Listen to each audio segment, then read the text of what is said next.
All right, we're going to take a look at 35 on 1.1. And it's a question that really comes down to a yes or no answer.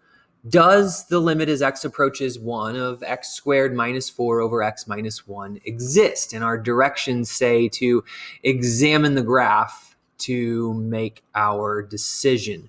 So let's head over to Desmos and see what we think. So I have typed in y equals x squared minus 4 over x minus 1 into equation, and we've got it here graphed. So x equals 1 right in this area. To the left of x equals 1, let's go see if we can find the graph. So this is still a little bit higher and higher. And it's getting even higher. And keep in mind that this gray vertical line is x equals 1. So we're still not there yet. And I guess we can even zoom out a little bit. And you can probably start to get an idea that we're looking at a vertical asymptote to the left. So, okay, so that's from the left of x equals 1. Let's go back home and then try to find the graph on the right. So here's 2. We've got a point there at 2, 0. That's nice to know. But let's see what happens as we follow this graph along to try to get closer to x equals 1. So here we seem to be decreasing, and we're getting smaller and smaller and smaller, but still you can see some space between the red graph and the gray vertical line that represents x equals 1.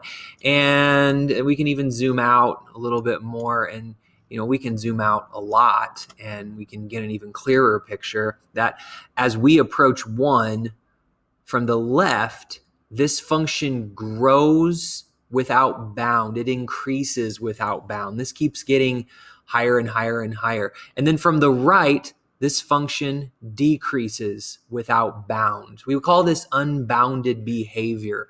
We could say from the left, it's unbounded in the upward direction. Here we could say it's unbounded in a downward direction. But there are two things that we need to keep in mind as we give our answer here.